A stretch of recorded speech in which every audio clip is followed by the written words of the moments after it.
जय हिंद साथियों, आज हमारी क्लास है विराम चिन्ह। आज हम देखेंगे विराम चिन्ह हिंदी में कितने विराम चिन्ह होते हैं, किस प्रकार से कौन-कौन से होते हैं। चलिए शुरू करते हैं। विराम चिन्ह की क्लास 1 है, ठीक है। कौन सी क्लास है? क्लास 1 है, ठीक है। चलिए आगे बढ़ते हैं। परिभाषा: विराम चिन्ह का अर्थ रुकना या ठहराव होता है। व्यक्ति अपने मन के भाव या विचारों को व्यक्त करते समय जब कभी-कभी बीच में या बात समाप्त होने पर रुकता है या रुकावट या विराम के स्थान पर जिन चिन्हों द्वारा व्यक्त किया जाता है उसे हम विराम चिन्ह कहते हैं।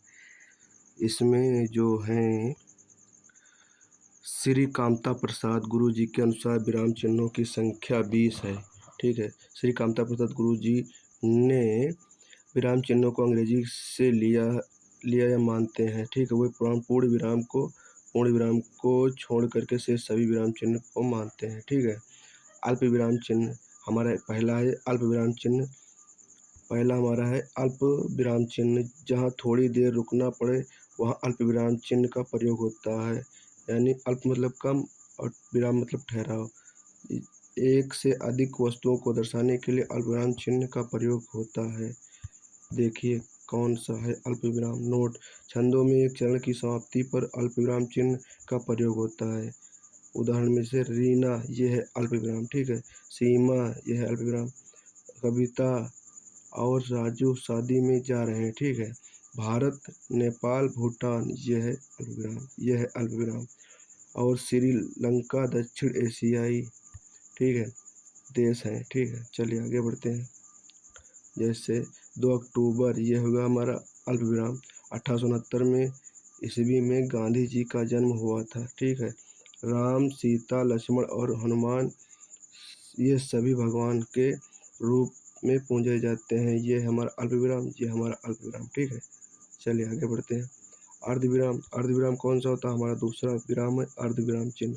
अर्धविराम ये होता है जब किसी वाक्य को कहते हुए हल्का सा विराम लेना हो और वाक्य समाप्त न किया जाए, वह अर्धविराम चिन्ह का प्रयोग हो जाता है, ठीक है।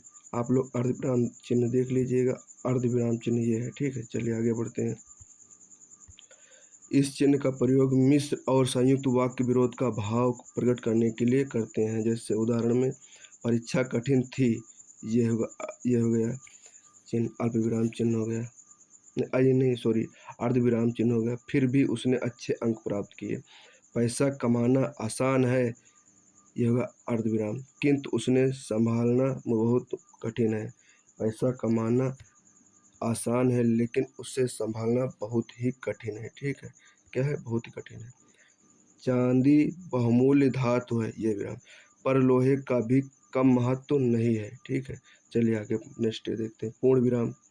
पूर्ण विराम क्या होता है? देख लीजिएगा। पूर्ण विराम चिन्ह, पूर्ण विराम ये होता है जब हम बोलते समय वाक्य की समाप्ति पर रुकते हैं तब हम पूर्ण विराम चिन्ह का प्रयोग करते हैं। जैसे उदाहरण में रवि मेहनत से पढ़ता है, ये पूर्ण विराम।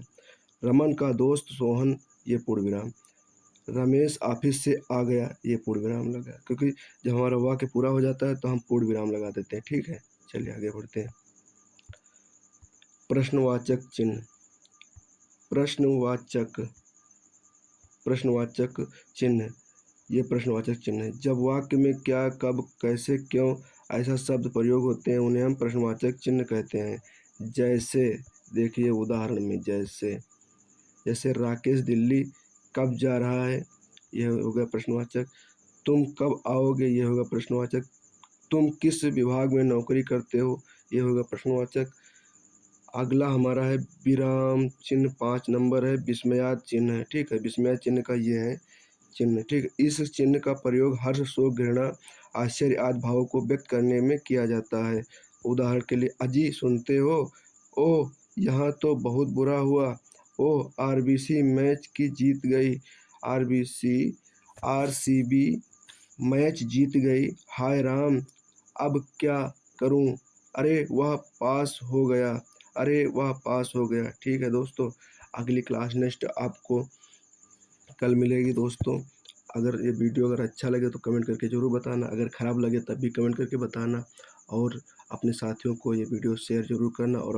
और इसमें भाई नोट्स ज़रूर बना लेना, क्योंकि ये अच्छे अच्छे राइटिंग में लिखे हुए हार्ड नोट्स हैं मेरे भाई। सभी लोग सपोर्ट और सहयोग ज़रूर देना। और चैनल को सब्सक्राइब ज़रूर कर लेना। धन्यवाद दोस्तों।